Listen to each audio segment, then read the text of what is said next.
If you're looking to create, grow, and sustain your wealth, download and subscribe to the Pain Points of Wealth podcast at BeBullish.com with Bob, Ryan, and Chris Payne. It's your podcast for market insights, money tips, and real talk on the economy. Download and subscribe at BeBullish.com.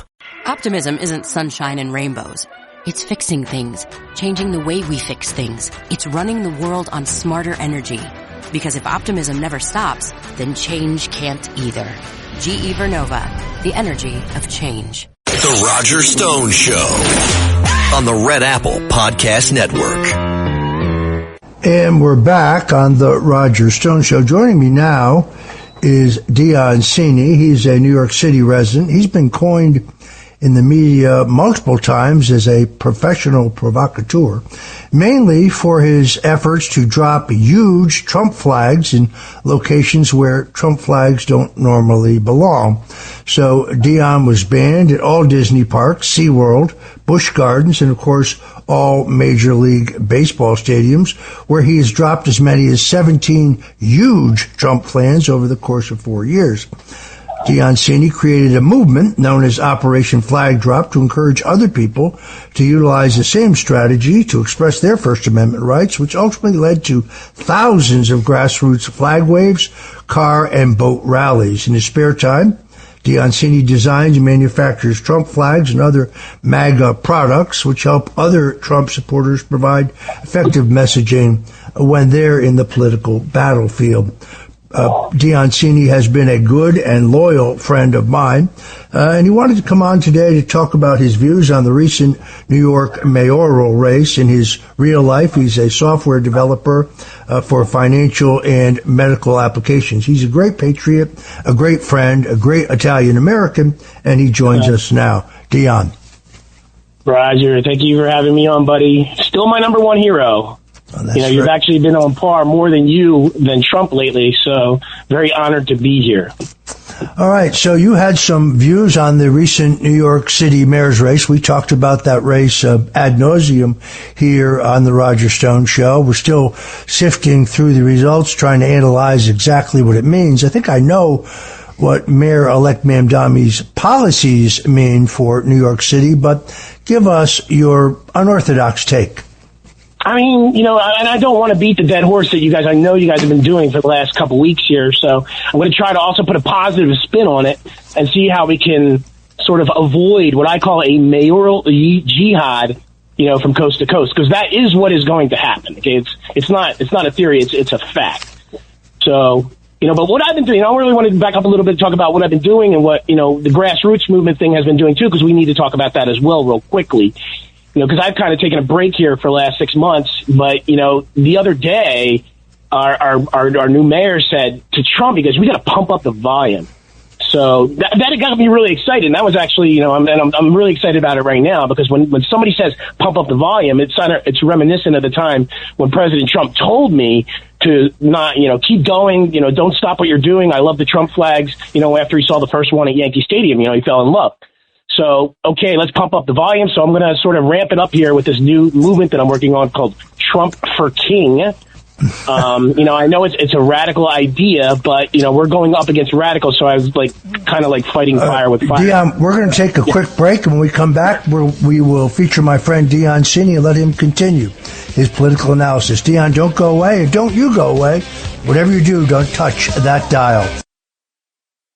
If you're looking to create, grow, and sustain your wealth, download and subscribe to the Pain Points of Wealth podcast at BeBullish.com with Bob, Ryan, and Chris Payne. It's your podcast for market insights, money tips, and real talk on the economy. Download and subscribe at BeBullish.com. Hey, Ryan Reynolds here. Wishing you a very happy half-off holiday, because right now Mint Mobile is offering you the gift of 50% off unlimited. To be clear, that's half price, not half the service. And Mint is still premium unlimited wireless for a great price. So that means a half day. Yeah?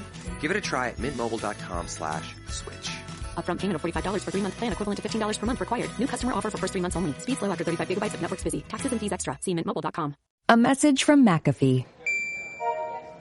Wondering why the post office is texting you, or why you owe thousands of dollars in toll fees? Because someone's trying to scam you. The good news? McAfee can help. With McAfee's award-winning scam detection, it's easy to tell what's real and what's fake. Over text, in your inbox, and online. If they're You want a free gift. Seriously? If they're faking it, they're not making it past us. Get award-winning scam detection today. McAfee.com/keepitreal. Rain-X wipers are the #1 wiper blades in America. That means all kinds of drivers choose Rain-X. Big drivers in small cars choose Rain-X. Small drivers in big cars choose Rain-X. Drivers with long hair and short commutes choose Rain-X. Drivers with short hair and long commutes choose Rain-X. Drivers with pets on board, babies on board, and bored babies on board choose Rain-X. Basically, drivers who love a clear view of the road all choose Rain-X wipers, the #1 wiper blades in America. And we're back. We're talking to Dion Cini, who is a New Yorker, a professional provocateur, a Trump supporter, and a good friend of mine.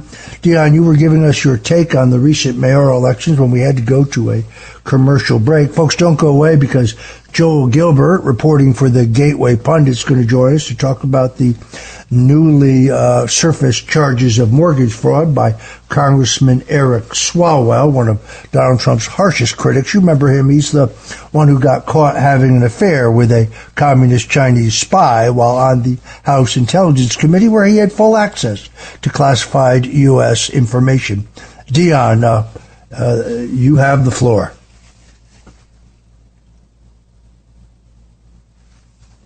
Did we lose Dion Cini?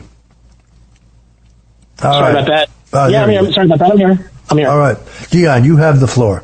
All right. So really just want to talk about, real briefly, to revisit again, is that we lost this election the moment Curtis got into, he put his name on the ballot, it was a perfect setup for the Democrats and the socialists. It's sort of the Sun Tzu art of war to divide and conquer. But it was us that actually did the dividing, with Curtis, Scott, and a few dozen Staten Islanders who took Curtis from 20% to 15% and then ultimately 7% in the election. Now, we probably couldn't have got those Curtis 100,000 or 120,000 votes, but what we could have gotten, we could have changed the full dynamics of the election had he not get into the race. So instead of Republican versus Democrat, versus socialist versus independent, it would have just simply been good versus not as good, or evil versus not as evil. Sort of thing. So we didn't really have that opportunity to really, fight in that type of position where we should have done in the first place. So, and that's, of course, Roger, what we talked before about this great demographic shift that's happened in New York City and London. London was actually talking the other day that they're at only 38% Londoners, and that's why they're having their jihad across, the UK and especially London. But the same exact thing kind of is happening here, not so much with just Muslim population, but immigrants, transients and people. New York City is now only 40% New Yorkers. So every time somebody went on the radio and said, New Yorkers, you got to get out there and vote, they weren't talking to New Yorkers, they weren't talking to the majority. So that actually became a really, really big problem. So Dion, are you arguing just a question, are you arguing that the second largest party in the state, indeed the leading party in the country, the great New York State Republican Party, should have nominated no one? No one, absolutely no one. No, because of the demographic shift. In fact, if they did nominate somebody, or let's say, I always thought Greg Kelly would have been absolutely perfect to do the job. But the more Republican the person would have been, the more the person would have lost. Curtis only got 7% because it was just ridiculous to put him in there.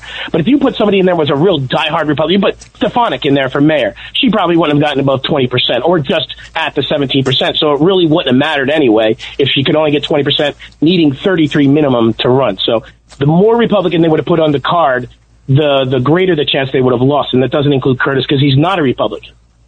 We don't endorse candidates here on the Roger Stone Show or on my weekday show. I thought that Curtis waged a valiant effort. I watched those debates, and I guess my conclusion was that Andrew Cuomo demonstrated his superior understanding of government, that Mamdani demonstrated his superior understanding of politics.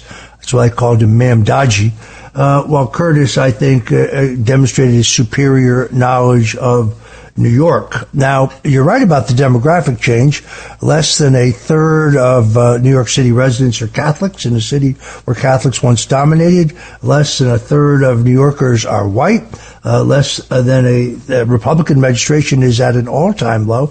I thought it was 13%. It's actually 10%. There has been a very definite demographic change, substantial change since Rudy Giuliani was elected mayor. In all honesty, I don't know how you could prevent somebody from seeking the Republican nomination. It has an opening petition process. It held a primary. Curtis Sliwa won that primary, despite the opposition of some folks like yourself.